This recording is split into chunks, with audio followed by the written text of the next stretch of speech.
अस्सलाम वालेकुम student. Unit number 5 unitary method का टॉपिक जो है वो था असेसमेंट, और इसकी जो है ये वाले दो जो है ये फिलिंग द ब्लैंक किस तरह से आए, इसका जवाब क्या आया, इसका जवाब क्या है, कैसे आया, ये मैंने जो है बोर्ड पे आपको प्रूव करके दिखाया था। आज की जो वीडियो है वो होगी फिलिंग द ब्लैंक्स पे, और फिलिंग द ब्लैंक्स में पहले ए वाला करेंगे, फिर बी वाला करेंगे और देन सी वाला ही सॉल्व करेंगे। ए वाला है कि the price of 10 pen is 55, the price of 1 pen is 10 pen की जो प्राइस है वो 55 है, एक पेन की प्राइस कितनी होगी। मैंने आपको समझाया था जो मनी की प्राइस होती है वो हमेशा डिवाइड होती है क्वांटिटी के साथ। क्वांटिटी हमारे पास क्या है, क्वांटिटी हमारे पास 10 है। तो आप चाहें तो कोई टेबल ले लें जो इन दोनों को ही डिवाइड करे। तो ऊपर 5 है, नीचे 10 है। अगर हम 2 की टेबल ले भी लें तो वो 10 को करेगी, इन दोनों को नहीं करेगी। पर इस तरह से अगर 3 की टेबल करें तो वो भी कुछ नहीं करेगी। तो आसानी ये है कि हम 5 की टेबल ले लेते हैं जो दोनों को करेगी। ठीक है, तो ये 5 की टेबल 2 टाइम होगी और 5 की टेबल जो है ये 11 टाइम हो जाएगी। अब देखिए हमारे पास जो है आंसर कुछ इस तरह से आया है, और ये हमारा आंसर नहीं है, हमारा आंसर है 5.5। इसको फर्दर जो है हम डिवाइड करवाएंगे। 11 जो न्यूमरेटर है वो डिवाइडेंड बन जाता है, और जो 2 है वो डिनोमिनेटर है तो वो डिवाइजर बन जाता है। 2 की टेबल जो है 5 टाइम होती है 10। 11 माइनस 10 हमारे पास आंसर आएगा 1। ऊपर रखेंगे डेसिमल और नीचे आ जाएगा 0। अब 2 की टेबल अगेन जो है 5 टाइम करेगी 10, रिमाइंडर 0 0 हो जाएगी। आंसर जो है वो है हमारे पास 5.5। जैसे the price of 10 pen is 55, the price of 1 pen will be 5.5। ये हो गया इसका आंसर। इस तरह से अब जो है हम बी सॉल्व करते हैं, और बी जो है वो भी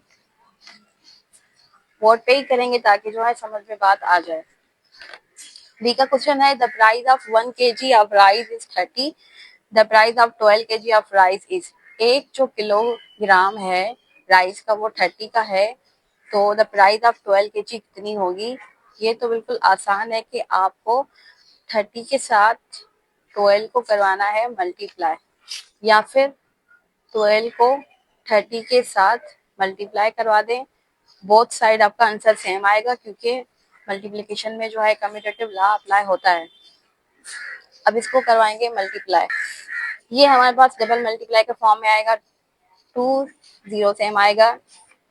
2 3 का होता है 6, और ये 1 को 0 के साथ 0 हो जाएगा। 1 3 का हो जाएगा 3। ये 0 वापस रखेंगे 6, और ये हमारा एग्जैक्ट आंसर आया है। जब 1 kg राइस 30 का है तो फिर 12 kg कितना होगा 360 का। अब इसका जो है लास्ट जो है वो सी वाला एग्जांपल वो सॉल्व करते हैं कि वो किस तरह का है। The cost of 5 share is 1500। 5 share की जो प्राइस थी वो 1500 थी। The cost of 2 share is. अब एक का नहीं पता तो दो का कैसे बताएं, इन्होंने पहले ही 5 शेयर की प्राइस दे दी है। तो इसका तरीका भी यही था कि जो प्राइस है आपके पास फाइनली उसको डिवाइड करवाना है क्वांटिटी के साथ, और क्वांटिटी इसकी क्या है 5। 5 की टेबल जाएगी 5 वन ज़ा 5, 5 3 का होता है 15, और ये 0 जो है इसके साथ वापस दे देंगे और पूरे को काट देंगे। आंसर जो है वो हमारे पास है 300, लेकिन हमें चाहिए 2 की, ये है 1 की। तो इसी 300 को जो है 2 के साथ मल्टीप्लाई करवाएंगे। आप चाहें तो एक और तरीका भी है, पहले ये वाला करें 0 0 और ये 6, ये हो गया हमारे पास 600। दूसरा तरीका ये है कि 300 मल्टीप्लाई 2, 3 2 का होता है 6, और ये 0 जो है ये वापस रख दें। तो ये सारे सॉल्व हो गए। अब रहते हैं ये वाले 3 4 5 6 7 8 9 एग्जाम्पल। इसके बाद जो है ये चैप्टर जो है ये बिल्कुल कंप्लीट हो जाएगा। फिर एक नया चैप्टर स्टार्ट होता है जो है हमारे पास फ्रैक्शन का। ये फ्रैक्शन का चैप्टर है, लेकिन यूनाइटरी मेथड जो है ये सब करने के बाद कंप्लीट हो जाएगा।